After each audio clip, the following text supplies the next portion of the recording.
como todos los martes, hablando de salud, inclusión social de las personas con discapacidad y del adulto mayor. Por cierto, en la reflexión del día de hoy, nuestra pastillita, recuerden que la discapacidad no toca la puerta, la discapacidad ingresa sin preguntar el apellido que usted tiene, si tiene condiciones económicas favorables o qué edad tiene. Al final, la discapacidad ingresa y por lo tanto la sensibilidad en los seres humanos, aquí y en cualquier parte del mundo, debe estar muy presente cada día.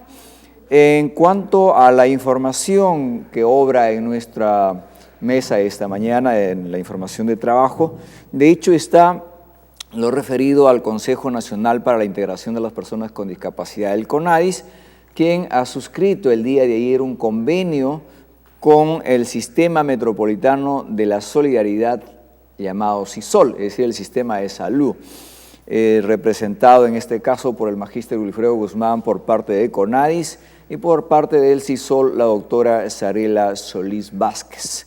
De hecho, es un paso en pro de la atención adecuada a las personas con discapacidad que de por sí tienen el derecho asistido. En otra parte de la información se refiere a la sesión extraordinaria número 001-2014, realizado el 11 de agosto de este año, donde se ha determinado el procedimiento para la elección de los miembros del Consejo Consultivo del Consejo Nacional para la Integración de las Personas con Discapacidad, CONADIS. Hay que recordar que la nueva ley, la 29973, y su decreto supremo, el número 002-2014 MIMP, establece justamente la conformación de este Consejo Consultivo. En otra parte de la información, a este convenio suscrito por CONADIS y el SISOL asistió la alcaldesa de Lima, Susana Villarán, y en esta parte, en sus declaraciones en forma textual, ha señalado y ha dicho: es nuestra obligación como autoridad municipal garantizar la cobertura de la salud a las personas con discapacidad. Mi pregunta es, ¿recién se dieron cuenta que hay que cumplir con las personas con discapacidad en el tema de salud? Cuando ya va prácticamente a culminar su periodo de 4 años al frente de la Municipalidad de Lima. ¿Por qué la reacción tardía?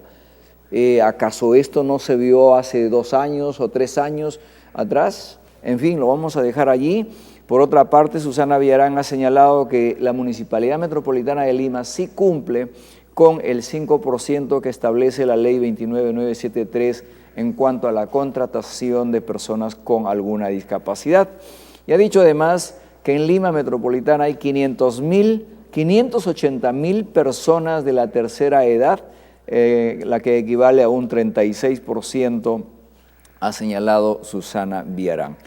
Bueno, vamos a pasar al mundo internacional en materia de la inclusión social y las personas con discapacidad. Vamos a México. Biblioteca de la UAP fomenta inclusión de personas con discapacidad visual. Este es interesante, denominado Ciegos por un Día.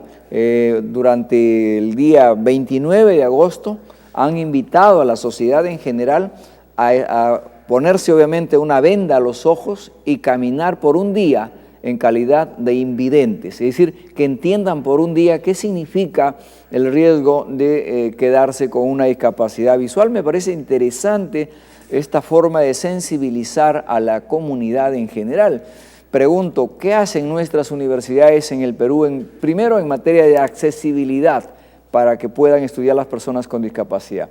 Segundo, ¿qué campañas, qué contribución hacen realmente para ayudar en la educación a los seres humanos de entender y entendernos mejor con las personas que de alguna forma tienen alguna discapacidad? En fin, vamos ahora a Estados Unidos. Otra noticia interesante en materia de inclusión social: muebles a medida para los niños con alguna discapacidad. Gran trabajo realmente de Trusdell, un hombre que por 30 años trabajó con personas invidentes y luego de 30 años él se dio cuenta que es importante adecuar muebles para personas que tienen alguna discapacidad. Y hoy este hombre, ya una persona adulta, mayor, Trusdell reúne cada año cerca de $506,000 por subvenciones, donaciones, eventos artísticos, para justamente construir muebles y ayudar a personas con discapacidad, no solo en Estados Unidos, en diferentes partes del mundo. De verdad, gran valor de este hombre, este gesto de ayudar a las personas con alguna discapacidad. Vamos a trasladarnos ahora a España. ¿Qué les parece? ¿Qué novedades? España tiene allí la fuerza de la ONCE, pero además de la ONCE hay otras instituciones y entre ellos las universidades. Por ejemplo, la Universidad Pública de Navarra anuncia robótica educativa, un programa, y terapias acuáticas para personas con discapacidad.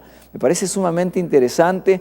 El tema de la robótica está dirigido a estudiantes, a profesores, a personas con discapacidad, porque ellos señalan que no pueden quedarse de la tecnología, no por ser con discapacidad pueden quedarse. Y a decir verdad, revisando justamente en la revista de CONADIS, en la número 2, revisando el archivo, encuentro personalidades que no se dejaron vencer. Entre ellos está Stephen Hawking, un físico, cosmólogo, divulgador científico británico, quien obviamente padeció una enfermedad que fue agravando su situación, pero deja marcada la historia que la discapacidad no fue realmente un problema para evolucionar su conocimiento y su desarrollo intelectual.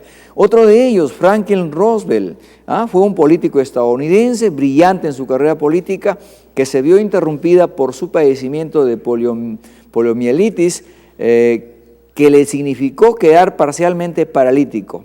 Tras salir de su retiro, fue elegido presidente de los Estados Unidos. En realidad hay personalidades, entre ellos podemos hablar de Beethoven y otras personas, en el caso peruano de José Carlos Mariátegui, personalidades que han escrito y personalidades que han dejado en alto la capacidad del ser humano de no dejarse vencer de los obstáculos. Finalmente, alumna de FARMUR en el top 10 del Congreso Científico Nacional 2014, una estudiante del 8º ciclo presentó en este evento internacional el tema factores sociolaborales asociados a maltrato que sufre el personal de salud en 2 hospitales de Lima. A nivel internacional ha sido reconocida alumna del 8º ciclo, escúcheme bien, no es un médico en carrera. Este es importante, no hay que terminar la carrera para ser personajes destacados y ganar obviamente reconocimientos en el mundo. Y hablando de salud y hablando de política, y con ello nos vamos a la pausa, Salvador Heresi dice que no es ético hablar de la salud de Luis Castañeda. En sus declaraciones en el programa Sin Medias Tintas ha dicho que en realidad así tuviera alguna discapacidad, mientras tenga la capacidad mental, igual podría seguir en carrera política. ¿Por qué están tratando de asociar a Luis Castañeda con algún problema de salud? En realidad son, creo yo, puras especulaciones. Vamos a una breve pausa y regresamos en esta mañana para continuar con el programa Pymes Perú Radio y Televisión, hablando, por cierto, de la salud, de la inclusión social, de la economía. Regresamos.